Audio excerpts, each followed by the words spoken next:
Good evening, and welcome back to Rabbi Weisblum's YouTube channel. Today we're going to start something a little different on the Rabbi's channel. We're going to be inviting some guest lecturers to come talk to us about various subjects they are expert in. The first series will be a series of lectures by Dr. David Levy on the censorship of Jewish books. And the first lecture will be specifically on the Rambam and the Guide for the Perplexed. Dr. David Levy was born in Baltimore on Ta'anit Esther and was mostly homeschooled, where he feels most of his educational background was established. He received an undergraduate degree in comparative literature and philosophy, and then a master's degree in library sciences. Dr. David Levy also received a PhD in Jewish philosophy.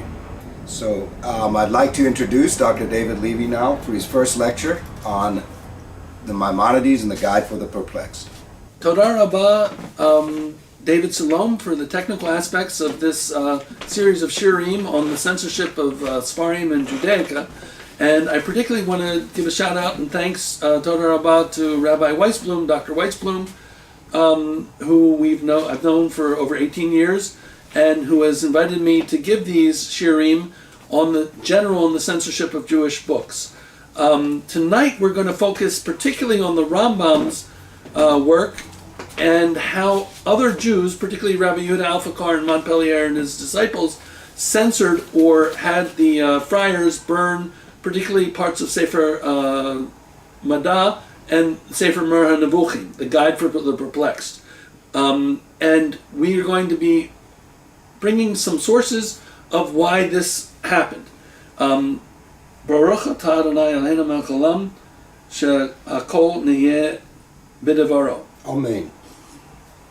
And so let's get right to it. A while back, I published a paper on the reasons why the guide was censored, and I came up with 7 reasons.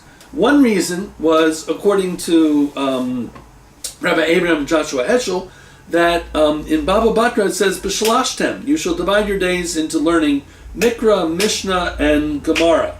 And so the Rambam opened up the curriculum not only to the sciences, because his star pupil, possibly Rabbi Yosef Aknin, was a physician who knew the sciences, and Rambam felt that the ideal student who he was writing his guide for, due to geographical separation between him and Rabbi Yosef, was somebody who had a background in science as well as rabbinics. And so Heschel points out that the curriculum shift to open up to the sciences and to Jewish philosophy in general of Rav Saadia Gaon Sefer Emunot V'Dayot and Rabbachim and Pagudas Havot Levavot and other works, the Kuzari of Rabbi Yehuda Levy, was a curriculum shift. So that's one argument. There are other arguments why the guide was censored, and we'll be looking at those. The main reason I'm going to focus on is not the historical reasons that Dr. Jeremy Cohen puts forward, that the friars were censoring the Albigensians at the time, and therefore they were gung-ho when Rabbi Yehuda Alfakar suggested that they censor the Rambam's work that were the anti-Maimonists felt was taking Jews off the right derech. But I'm going to focus on the reasons the Rambam, I believe, wrote the Mer HaNevuchim and why it was censored. And primarily because, as Rav Yehuda Anasi wrote, the Mishnah down in 210, so too he wrote in a time of crisis where it risks being forgotten.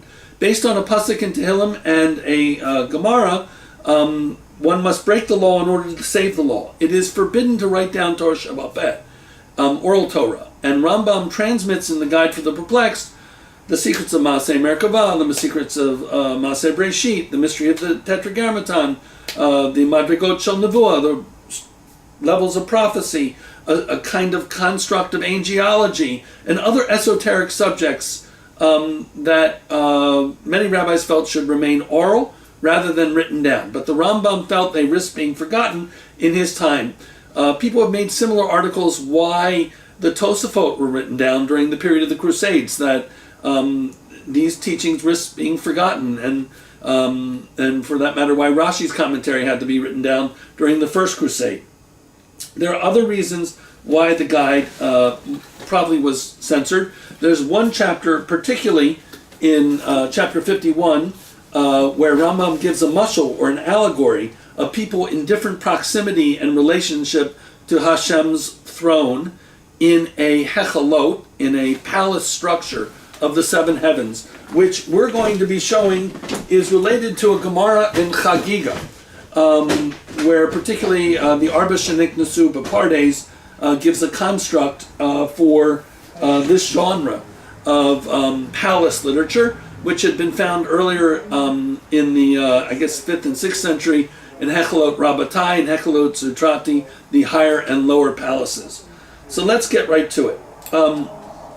In general, we differentiate, as Popper does and Weinberger does, between external censorship and internal censorship. External censorship includes things like, in the book of Maccabees, Antiochus Epiphanes IV burned Sifrei Torah in the time of Hellenistic persecution. Up to the time of the Nazis, had massive book burnings in Berlin and elsewhere, where many manuscripts were burned and many books were burned. We'll be speaking about that in a further lecture. And that's external censorship, and also, not to mention, the Talmud has been a series of attacks and burnings since its redaction in Babylon by Rabbi Ashi and Rava. Those will be separate lectures. Today we're focusing on internal censorship. There has been internal censorship besides the burning of the Mer Nevuchim, Sefer Mer Nevuchim. Mitnagdim have censored Hasidic works, and it's a long history of internal censorship as well as the external censorship. But we're going to be focusing on this work, Sefer Mer Nevuchim. There are many translations of this work. For instance, there's a French translation that's very good called Le Guide des Aguerris by Shlomo Monk. This happens to be another book that he edited. It has Arabic notes because it was written originally in Arabic, Dalat Arin.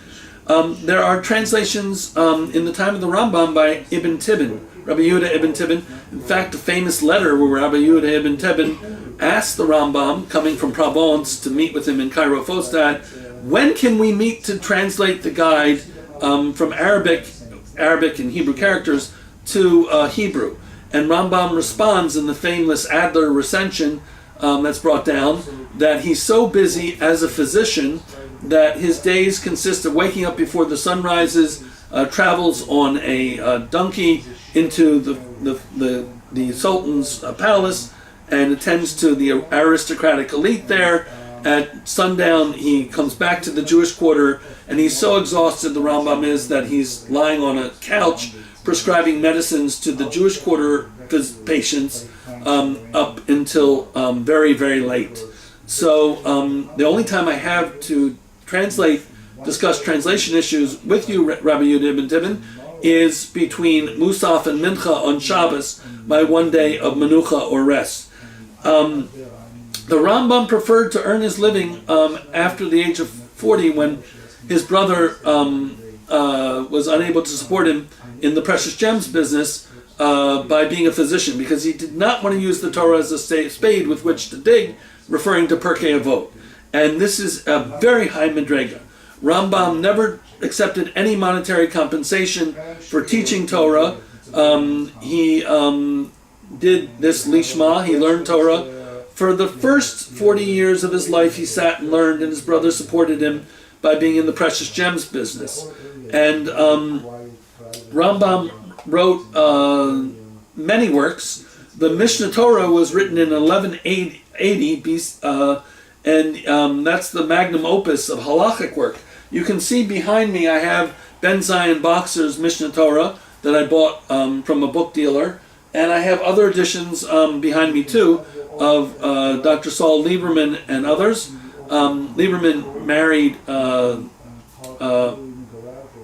Rochel Rabinovich, and my mother, Zachariah Levich's great uncle, Rabbi Nachum Mendel Gluskin, married Fredo Rabinovich. So I have some of Lieberman's works. But the point is, the Mishnah Torah in 1180 was written. It's a magnum opus. It's a tour de force, a code of Jewish law in 14 sections. Why is it in 14? Possibly because his brother David was named, is the gematria of 14. It's called the Yad Hazakah. Yud Daled Yad is 14. So it's in 14 sections, classification of Jewish law, taking off from the Torah, which was in 4 sections, the 4 rows, and expanding and including many things the Torah does not go into, such as the avoda of the Beit HaMikdash. The Rambam very early on wrote a work called Sefer HaGion, which is a work in syllogism or medieval logic, very much influenced by Arab interest in the study of logic, according to Dr. Charles Manikin. And Israel Afros has recently brought that to light in the Hebrew edition. There's the Perush ala Mishnah, including the Yud Gimel Ikarim on Mishnah Sanhedrin, chapter 10.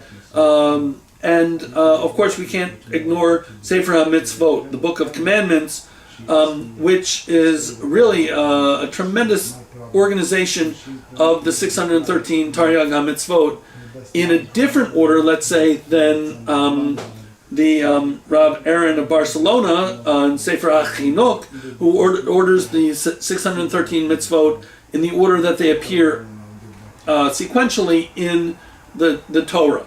But Rambam does it by subject classification, positive and negative mitzvot. Now, another genre of the Rambam's work are Sefer HaRefuah. This happens to be a set that's largely brought down by Munster, and the Rambam wrote extensively on the commentary on aphorisms of Galen and Hippocrates. He wrote on diet, he wrote on poisons, he wrote on asthma. Still true today. He recommends go to the desert or a mountain place without pollution and pollen and so forth to solve the problem of asthma. And he wrote many works on aspects relating to medicine, including the kidney disease, which I brought out in a 5-volume set of the history of essays in medicine that you can find elsewhere. Not a translation of his work on kidney disease, but in general descriptions of the Rambam's medical writings.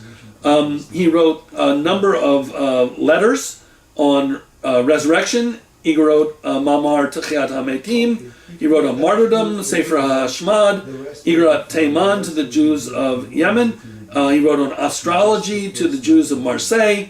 And Hilchot HaYerushalmi, a fragment on the Jerusalem Talmud, identified by Dr. Saul Lieberman. And the last composition the Rambam did was this magnum opus, which is the Moreh HaNevuchim, Sefer Moreh HaNevuchim. And in general, I want to note the structure of it. The first part is on anthropomorphisms understood philosophically.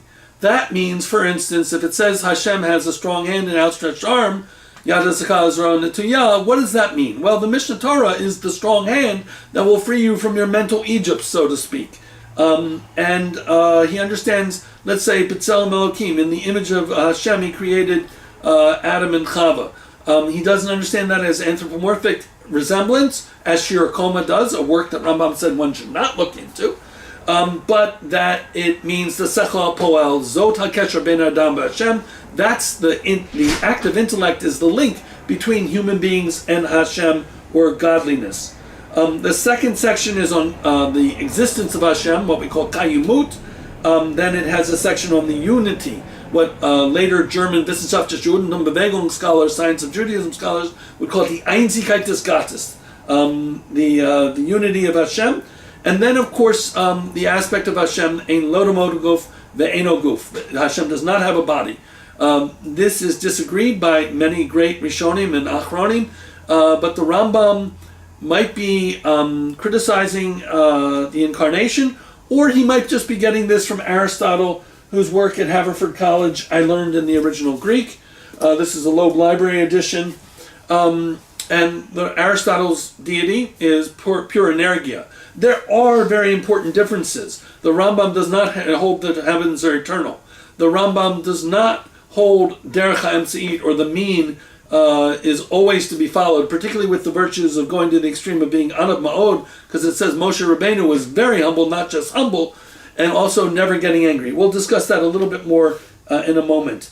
And then the third section of the Moreh Nevuchim deals with Mimoshe Lemoshe Lokam Kamoshe, the Madrigot Shel Nevuah. That Moshe Rabbeinu's Nevuah was the highest, the chief of the prophets, because the imagination is the Asplakaria Lo Meiri, the imagination which all the other prophets have incredible imaginations. Yezkel's vision on the chamber, it just all the prophets have great imaginative abilities, but the Rambam made reason, vernunft, the Sechel Poel, the king, and the imagination was ministerial to the reason.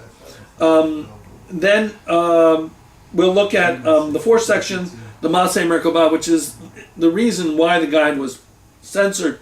These traditions have to remain oral, and in fact, we might as well go to a Mishnah right now. Why do they have to remain oral?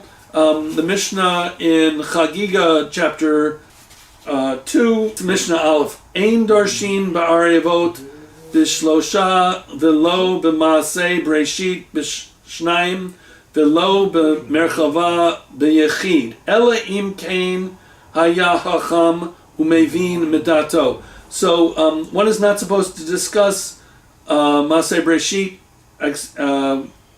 if there are less than 2, and Maaseh Merkabah if there are less than 3, and questions of sexual immorality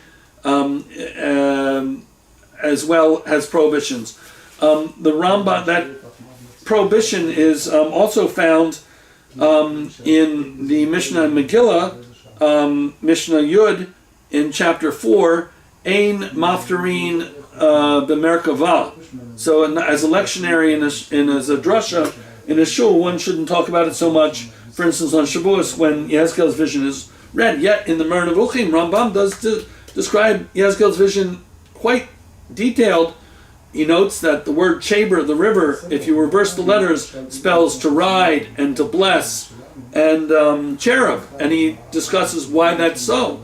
And he discusses why it occurs in the year that it does. In the 30th year, Lamed, the 4th month, Daled, and the 5th day, Hey. If you're interested in that, see the Moreh Nevuchim on the degrees or levels of prophecy. So Maaseh Merkavah is the 4th section of the Moreh Nevuchim. Then the 5th section is Hashgacha Pratit. We have a contradiction which the Rambam knew very well.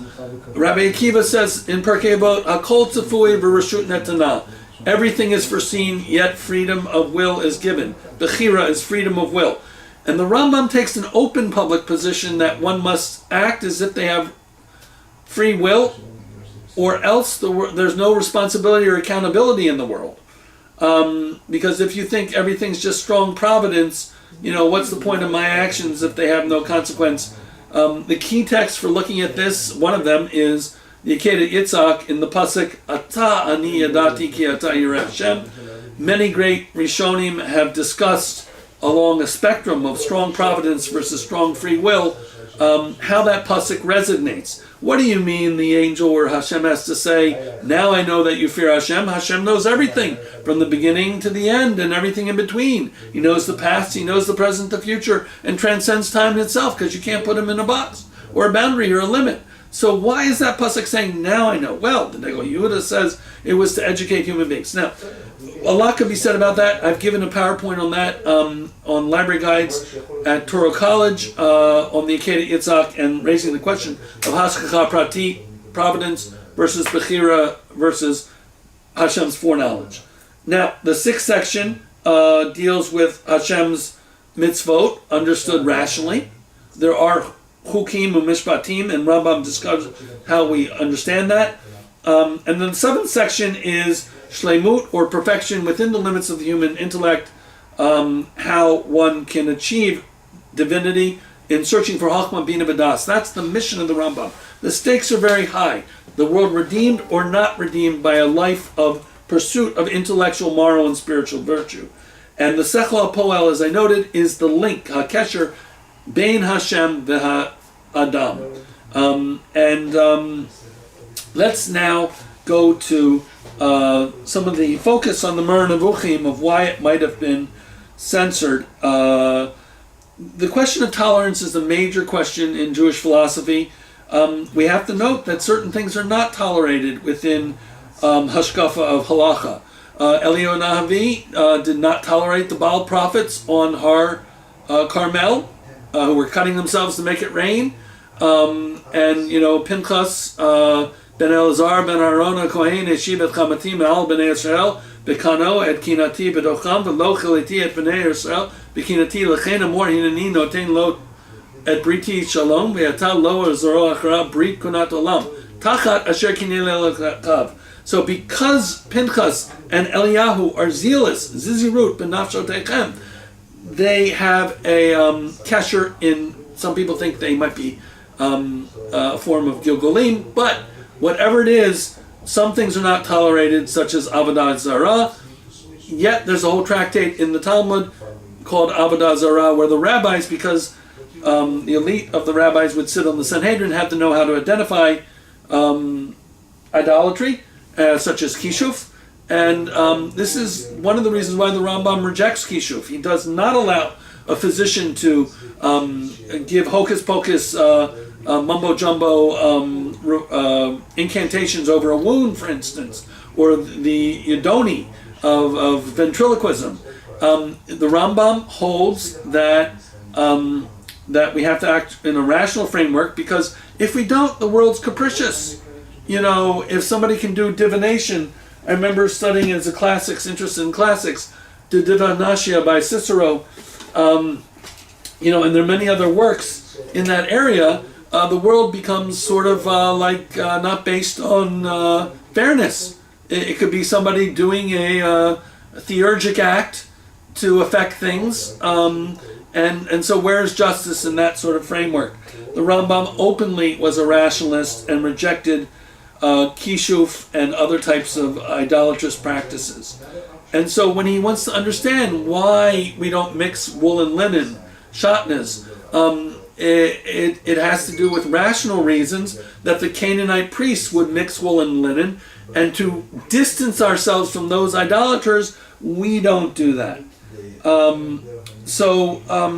Act of censorship from a theoretical perspective, not everything is tolerated in the Torah. And I've written in Classical World about magic in ancient Greece and Rome, but for the purposes of our lecture, let's note the Rambam was very interested in acts of sorcery. And in fact, it's said that one of his areas of interest in reading was on Nabatean agriculture, because he wanted to know about these practices of Avodah Zarah, as anybody who was a gadol who would sit on the Sanhedrin had to be able to identify a machshefa, or identify certain idolatrous practices. Okay, now, in terms of philosophy, you could argue one of the reasons the guide was censored is because in Judaism there are strands that are very skeptical of philosophy. The Chai Gaon Pumbedita, for instance, living 998 to 1038, said that he warned people not to think too much in areas that are foreign to Darchei Torah. And he used one can become a heretic from delving too deeply into philosophic matters. The Mishalom ben Solomon writes, "O men, cease from drawing waters from the wells your fathers neither bore nor dug. Yitzhak dug wells that the Philistines plugged up. What have you to do with Plato or other philosophers?" Well, Leo Strauss and Shlomo Pinas argue in the University of Chicago edition that Rambam was very open to philosophy. Not just Greek philosophy. He read Plato's Lysis. He read most of Aristotle in Arabic translation, except for the Politics, which became discovered again in the Renaissance. It's clear he read the physics. He read the metaphysics. He read the Nicomachean Ethics, and many other works of Aristotle in science, Parts of Animals, De Calo, On the Heavens, etc. But here we have the Mishalom ben Solomon warning about those waters. As late as Spinoza's Tractatus Theological Politicus, Spinoza's Ad Captum Vulgae, as he put it, says the Jews despise philosophy, which I would argue is not true. There are many Jewish philosophers. And as late as 1765, Moses Mendelssohn felt it necessary to give an apology for learning works in logic. Let's look at logic.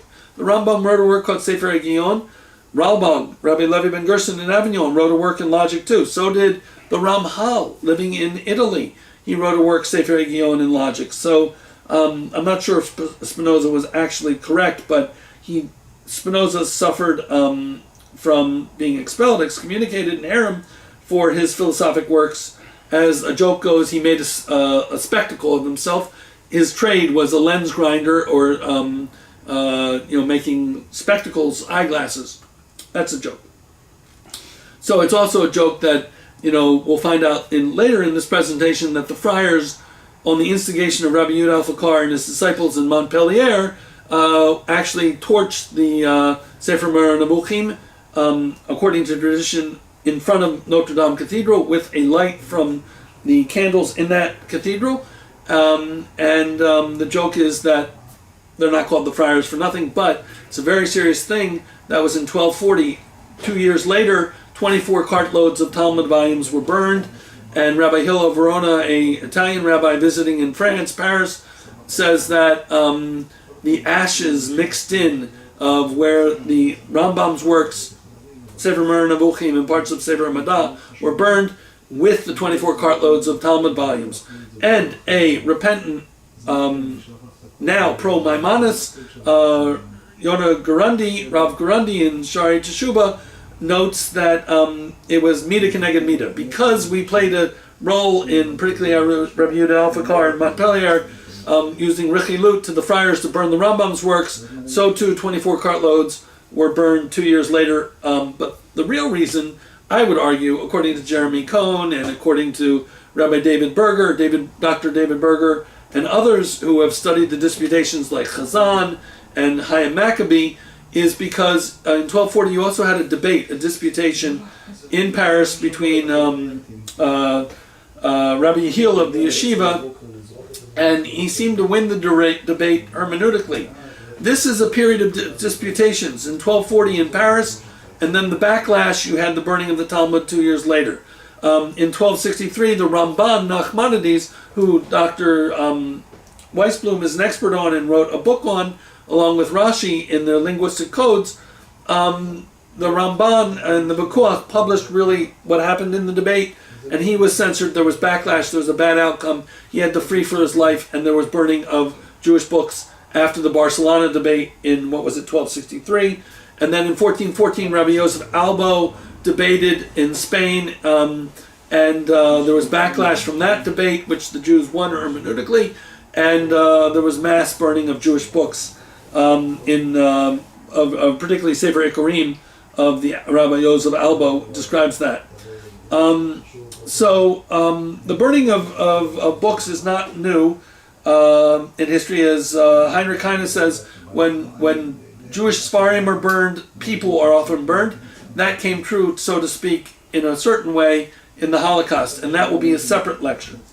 Now, Rabbi Yehuda Alfakar, there's a very great French scholar, Charles Touty, who wrote, D'après Yehuda Alfakar, aucune conciliation c'est possible entre la philosophie grecque et la religion juive qui s'opposent irréductiblement.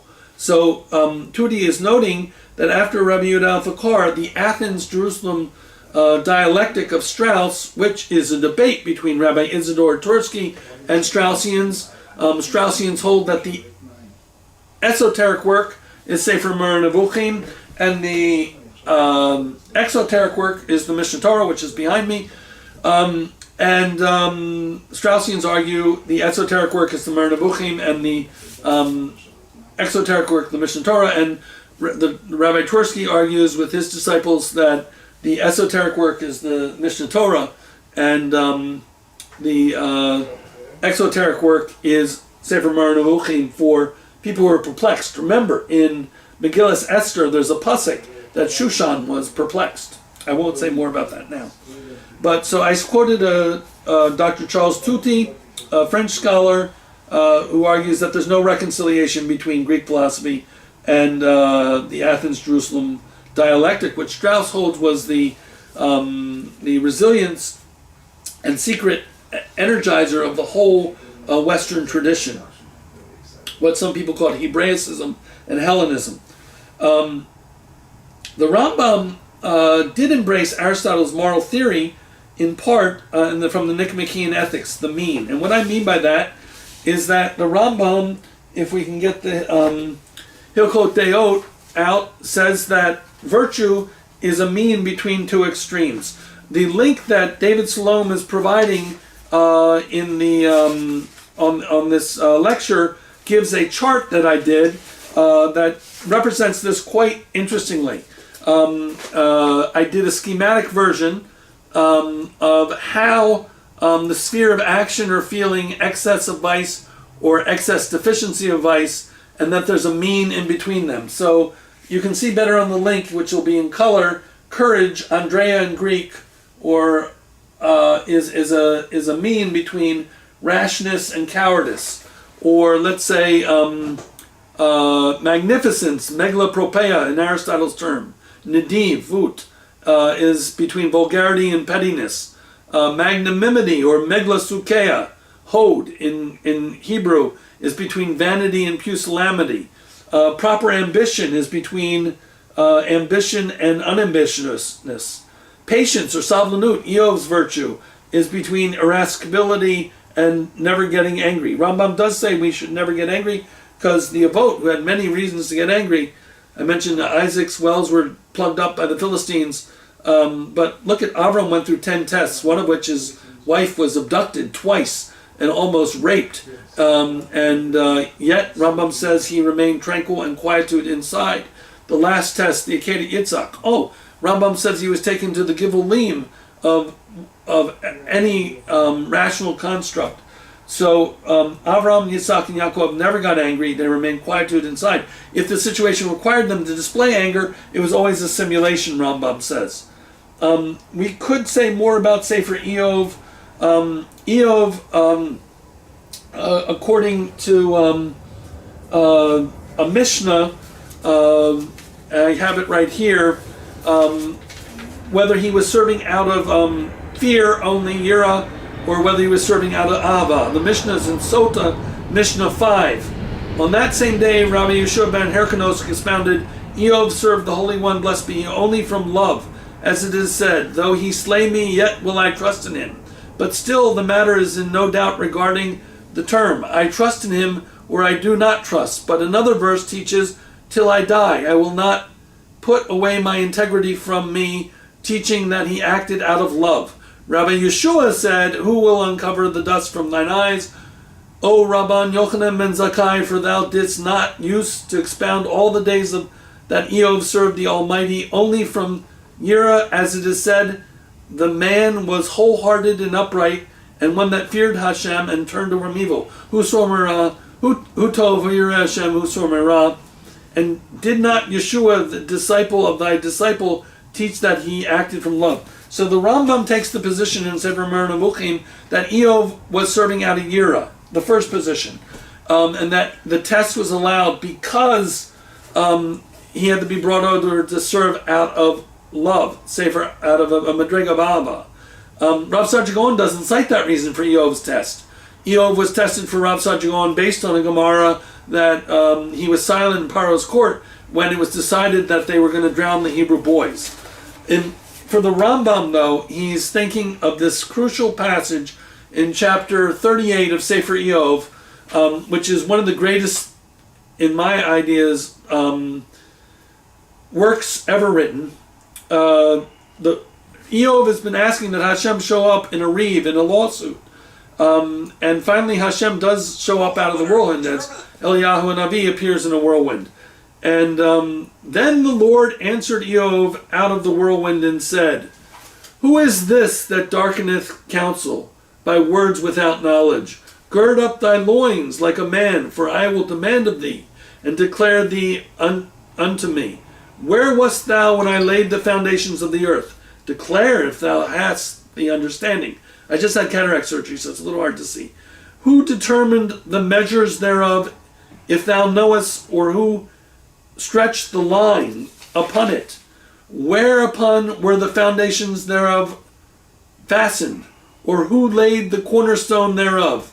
When the morning stars sang together, and all the sons of Hashem shouted for joy. Or who shut up the sea with doors, when it broke forth and issued out of the womb? When I made the cloud and garment thereof, and thick darkness a swaddling for it. So what Rambam understands in this crucial chapter of Sefer Eov is that Hashem is saying, do you, Eov, know all the secrets that scientists for over millennia have been trying to find out how things work? Science asks the question, how? And for Rambam, one must study sciences as a prerequisite for Jewish philosophy. And in fact, Rambam says, Maaseh Breshit is the equivalent of physics, which is a prerequisite to understand the secrets in the first chapter of Breshit. And in fact, metaphysics, which Aristotle wrote in metaphysics, up to Leibniz wrote monadology, is a prerequisite to understand the secrets of Maaseh Merkavah. But here in Eov, we have Hashem is asking, do you know the secrets of meteorology? Do you know the secrets of oceanography? Do you know the secrets of bird migrations? Do you know the secrets of plate tectonics? Do you know the secrets of all these things that scientists explore and have been exploring for millennia, asking the question, how? But it's philosophy and religion that ask the question, why? So the Rambam is very big on the middle way, except with these two virtues of going to the extreme. The theories of the four causes we find in Aristotle's physics as well. The causa materialis and the causa formalis, the formal cause, and the teleological causa finalis, and the causa efficiens. So Aristotle had written that if you take, let's say, a cup, and it's the material cause is the silver out of which it's made in a Kiddush cup. Rambam would Hebraicize the example. Or the formal cause, the shape, the efficient cause, the silversmith, and the teleological cause for Rambam would be reciting Kiddush. A recent philosopher, Yeshaya Leibowitz, has noted that in the age of, quote, now it's even worse than sensational journalism, but let's say instant messaging and other means of social media, causality has shrunk into reporting. That's very dangerous, Yeshaya Leibowitz notes, because military confrontations can be escalated. Because if you get bad intelligence, causality can shrink to reporting, and so causality has been radically sped up by the velocities at which things can happen due to technology. So I just note that the Rambam does draw on Aristotle's notion of four causes, but he Hebraicizes it in the Kiddush cup metaphor. But the Rambam departs from Aristotle with regards to the eternality of the universe. Rambam cites a midrash that Hashem could wrap up the heavens like a garment. The heavens are not eternal. And he rejects Aristotle's view of providence, hashgacha, pratit. As Jews, we daven to Hashem. We have a relationship with Hashem. Aristotle, sublunar, as Kenneth Siskin has shown, has a distant God kind of concept. And there are other important ways in which the Rambam departs from Aristotle. Aristotle was not an ascetic either. And Rambam's sex ethics, as Fred Rosner has shown, is different, let's say, from Nachmanides' Ramban in the Igorat HaKodesh, which is not ascetic necessarily as the Rambam. So we put forward a number of reasons why the guide might have been censored. Weinberger, in his book on censorship, argues that it really was a Sephardic Ashkenaz kind of polarity. The Sephardim in the Middle Ages at the time of the Rambam were more open to science, as opposed to the Ashkenaz, which were more into halacha in northern France and the Tosafot and so forth, a few generations after the Rambam. So actually, I think Dr. Chaim Soloveitchik also holds that that was a cultural difference amongst Sephardim and Ashkenaz in the Middle Ages. The Rambam, remember, the dates are 1135 to 1204. So, Solomon Zeitlin mentions that one reason for the censorship of the Rambam was that in the Mishnah Torah, which is behind me, he does not cite his sources, but Kesef Mishnah does pull them up. And then there are other opinions out there that a reason why the guide was cited and censored was the theme of Ein lo demud gof, ein lo gof, that there's no eating or drinking anything corporal in Olam Haba. So there's a very famous passage in Hilchot Teshuvah about Olam Haba where there's no eating. It cites a Sanhedrin. Olam Haba ein bo guf v'giviyah ela nafshot hatzadikim bilvad below guf kim malachei asharet ho'il ve'ein bo guf ein bo lo achila v'lo shatia v'lo I just had cataract surgery devar mikol adivarim begufiyot. And basically the Rambam is noting there's no eating, drinking, or anything corporal, including tashmish hamateh, as some Muslim terrorists would argue. Basically the righteous sit with crowns on their heads, enjoying the Ziv Shechina, and the crowns on their heads correspond to the Chokmah Bina B'das achieved in this world. So that might have been a reason why the Rambam was censored. Some Hasidim in much later Jewish history believe they're delicious banquets, and it's based on Gadata and Sanhedrin, for instance, that delicious wines are served there, and people are feasting as Or HaShemesh brings down the Gemara on salted and fresh Leviathan, however one understands that concept. And Charles Tutti, again, I'll cite him from the French. Here's a book by Shlomo Monk, but Charles Tutti also lived in France, a great scholar, and he summarizes it. L'enseignement de Maimonides sur l'absolu incorporeal de Dieu. So that's a reason why the guide was censored, because Maimonides' incorporeality of God. C'est terri sur la prophète ramené à une vision. His understanding of prophetology. Sa tendance à restreindre le champ du miracle. Rambam understands many miracles from a rational point of view. For instance, when Eliyahu and Avi does what appears to be CPR on a child who appears dead, Rambam argues it could have been similar to CPR.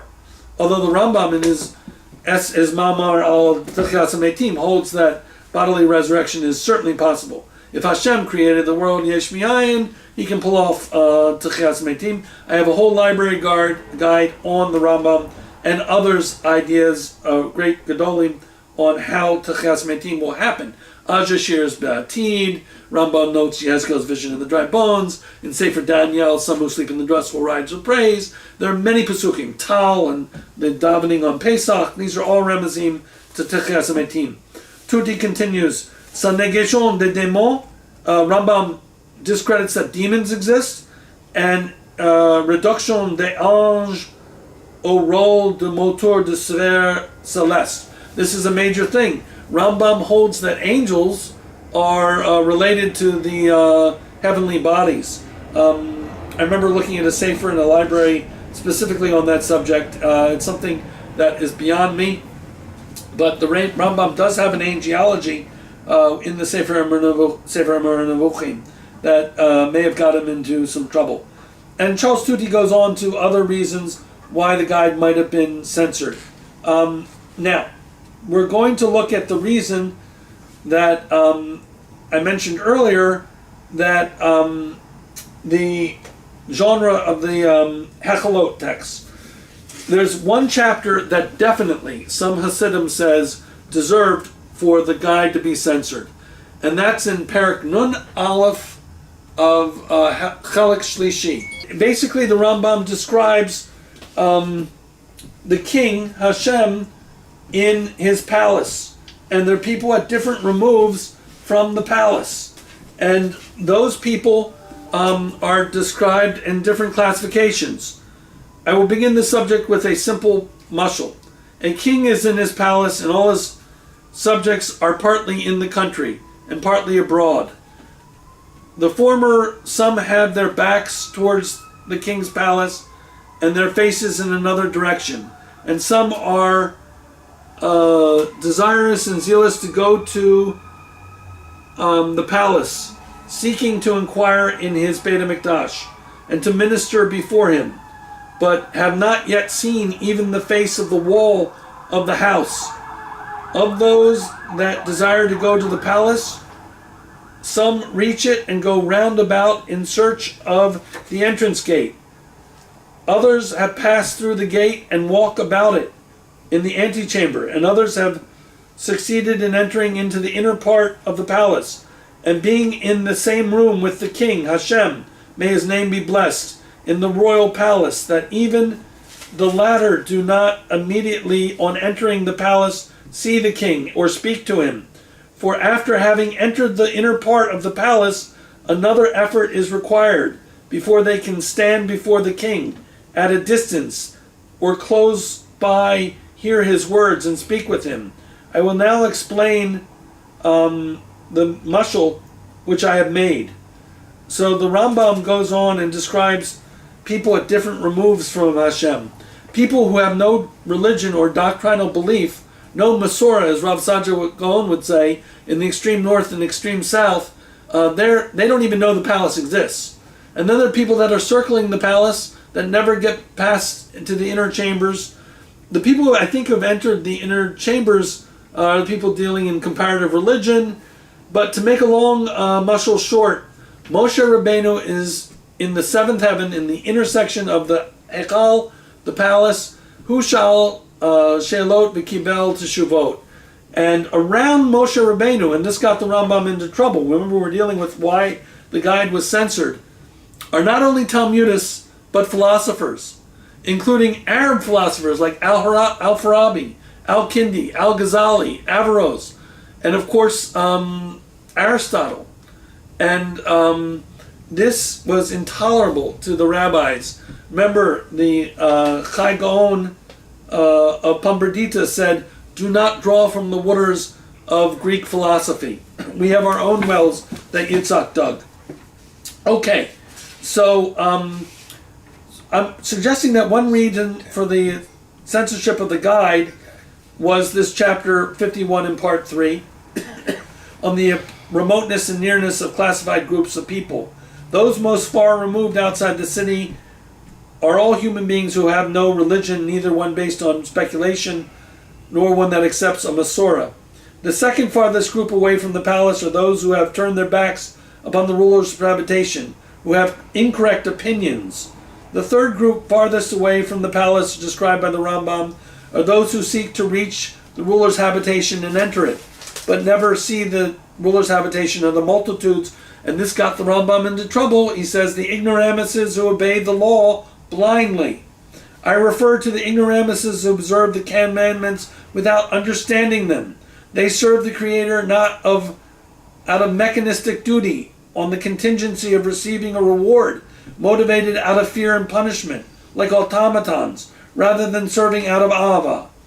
And the Rambam doesn't cite, but he might have Antigonus of Soko, receiving the tradition from Shimon HaTzadik, Al tiyu ka'abdim ha'mishtamshim et harab manat lekabel pras, ele hayo ka'abdim ha'mishtamshim et harav shelo al minat lekabel pras. So one should learn lishma. And remember, the Rambam never received any monetary compensation for teaching Torah. So the reason the guide was censored mostly was because not only this passage that offended the rabbis in chapter 51, but the Rambam is transmitting esoteric subjects, Maaseh Breshit, Maaseh Merkava, prophetology, angelology, Sitrei Torah as contradictions of the Torah, etc., which are forbidden to be written down. They have to be Torah Shabbat Peh. And the Rambam broke the law in order to save the law. We cited the Mishnah in Hagiga 2:1, Ein dorshin aravot b'shlosha v'lo b'ma say breshit b'shtayim v'lo b'merkava b'yachid ela imken haya hachmam v'hevin midato. So this is that there are prohibitions. There's a caution around these topics. In fact, it says that one bar mitzvah child who meditated on the Yud-Kei Vav-Kei was burnt up. We hear also that when Ben Uziel was discussing Maaseh Merkavah, birds flying overhead caught on fire. And we know from Masechet Hagiga that there are great prohibitions associated with the Maaseh Merkavah. We look at Chagiga 12b through 14b. Tana Rabbanan, Arba'a Niknasu Bepardes, Ve'elu Hen, Ben Azai uben Zoma, Acher ve'Rabbi Akiva, Amar Lahem Rabbi Akiva. So there's these four sages, Ben Azai, uben Zoma, Acher, Elisha ben Abu, and Rabbi Akiva. Amar Lahem Rabbi Akiva. Rabbi Akiva said, Kishatem Migein Eitzel Abnei Shayesh Tahor Al Tomru Mayim. When you get to the stones that are pure, do not say water. Mishum Shenamar Dover Shikadim Lo Yakon Leneged Einei. So there's no sheker before Hashem's throne. Ben Azai Hitzitz, he cut the shoots, and he died. Alav Hakatuv Omer Yakar Beinei Hashem Hamafta Lechasidav. Ben Zoma Hatzitz the Nifaga. He became crazy.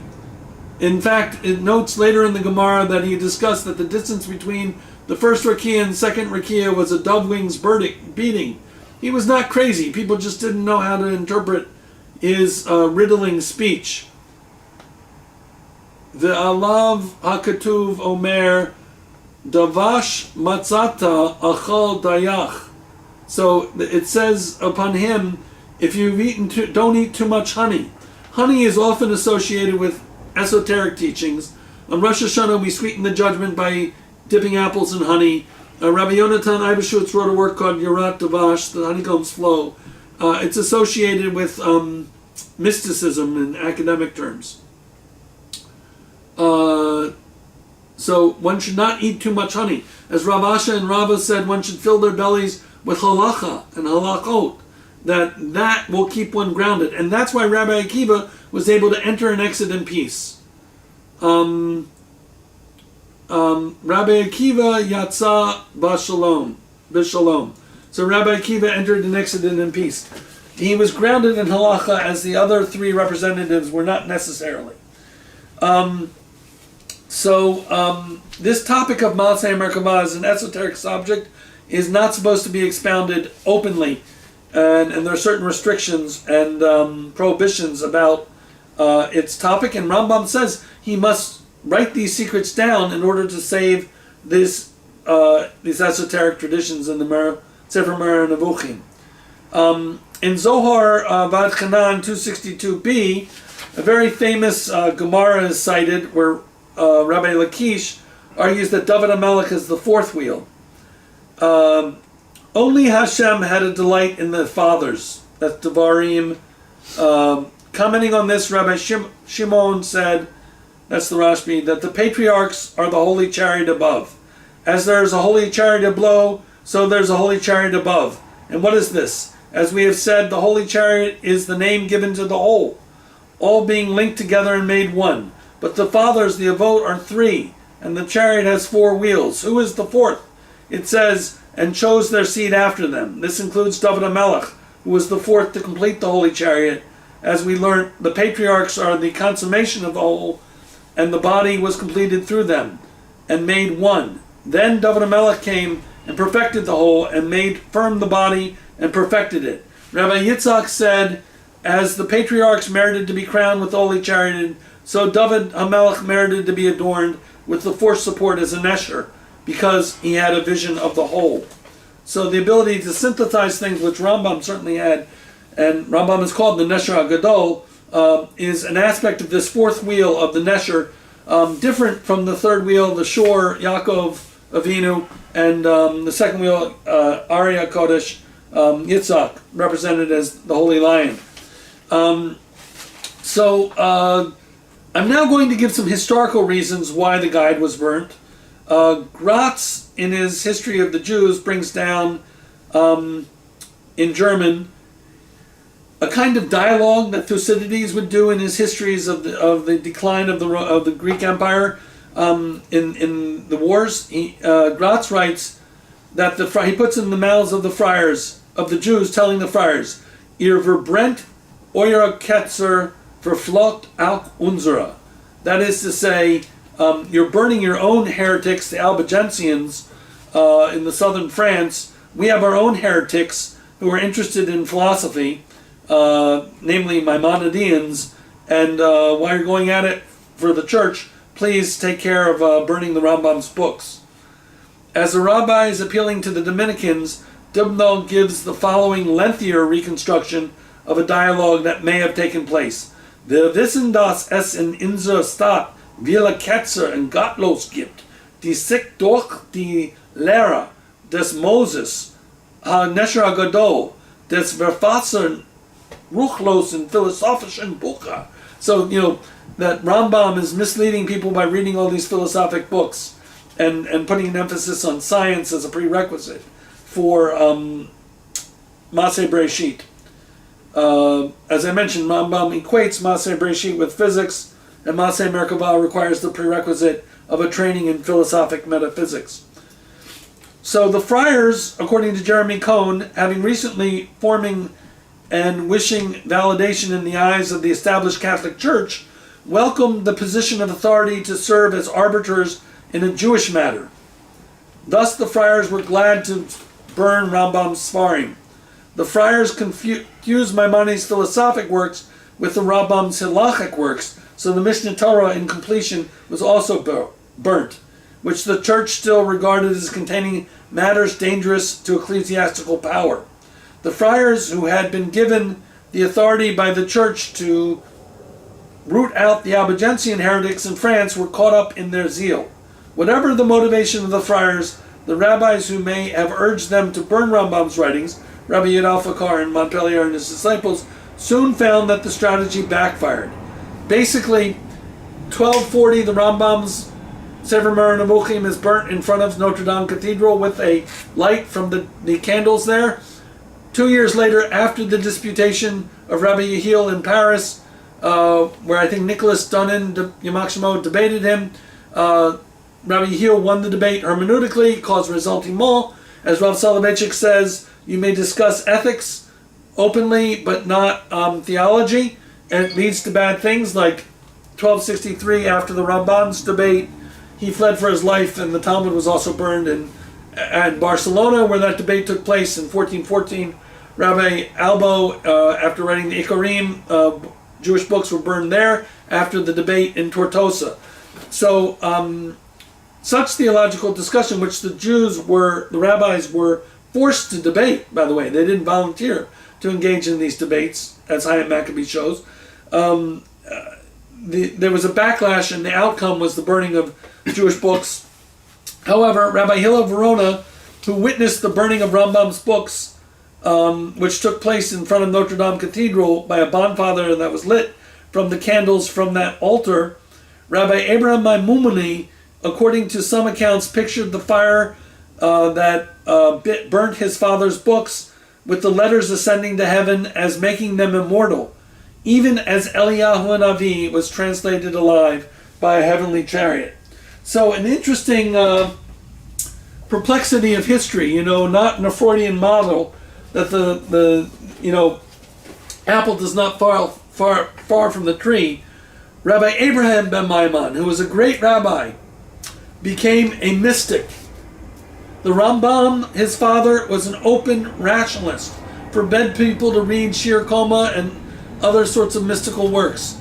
But the son, Rabbi Abraham Maimon, whose work, The Highways of Perfection, is here in a bilingual edition translated by Shmuel Rosenblatt, Rabbi Rosenblatt, was influenced by Sufi mysticism. So go figure.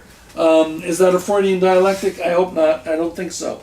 It transcends modern psychology. When Rambam in the Hilkot Deot refers to the physicians of the soul, he is not referring to psychologists.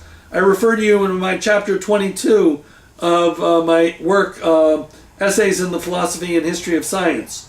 But science was clearly very important for the Rambam in the elite type of rabbi who knew both science and halacha. We might call them the Rabbi Tendlers of today.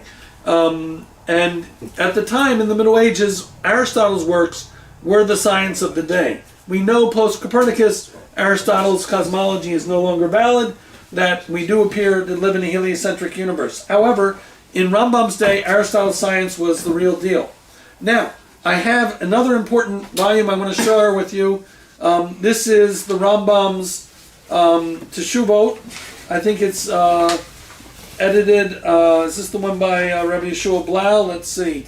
And here's the one on letters. No, the letters are by Rabbi Yeshua Blau, and the Teshuvot are here. I'm going to sum up what we looked at today. This is the first in a series of shiurim on censorship of Hebraica and Judaica. Antiochus Epiphanes in the book of Maccabees is said to burn Sifrei Torah, up to the Nazis who burned Jewish books en masse. And the burning of the Talmud is a long, long history we'll have a whole shiur on, if not longer.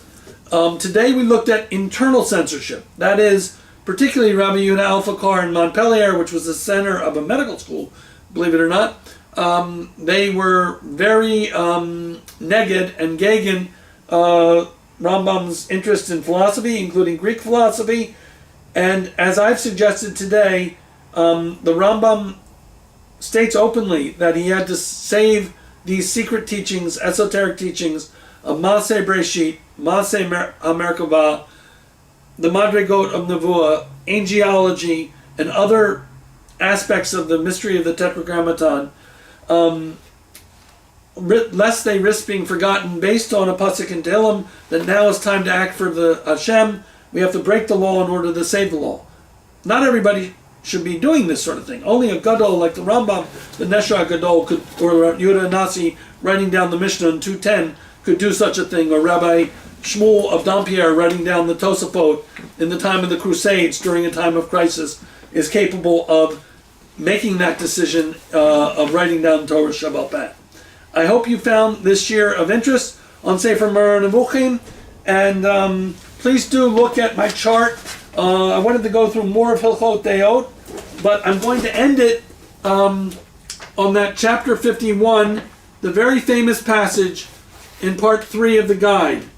And there's in Sefer Masechta Chagiga, we read Amar Rava, Kol Shera'a Yehezkel Ra'a Yeshaya Lama Yehezkel Domeh Leben Kafar Shera'a Et Amelech Vilam Ulama Yeshayahu Domeh Leben Kedach Shera'a Et Hamelech. So there we have a differentiation that Yehezkel saw Hashem like out on the outskirts in the suburbs, and Yeshayahu was a city prophet in Yerushalayim, saw Hashem in the Jerusalem temple. Now, in Haftorah Yitro, we have a vision of Hashem sitting in his throne, so to speak, in the Yerushalayim, in the Beit HaMikdash.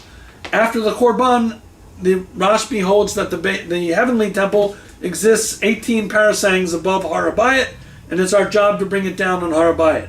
So we recall the Haftorah in Yitro, B'shnat Mot Uzziah HaMelech Ve'ared Adoni Yoshev Al Kisei Ram V'Yisah. So in the year that Uzziah died, I saw my king sitting on a high and lofty throne. And that's what is described in chapter 51, part 3 of the guide that I could not make out due to my cataract surgery, but I read for you in Friedlander's translation of people at different removes from the seven heavens, the palaces, with Moshe Rabbeinu at the core of the seventh heaven, asking questions and receiving answers. And I thank Rabbi Weisblum for the chance to appear. I really am most grateful and appreciate this opportunity to share with you a lifelong commitment to the Rambam's mission of search for Chochmah, Bina, V'das, the search for intellectual, moral, and spiritual virtue, where the stakes are very high because it's a life redeemed or not redeemed by the life of the mind. Thank you. Toda Rabbah.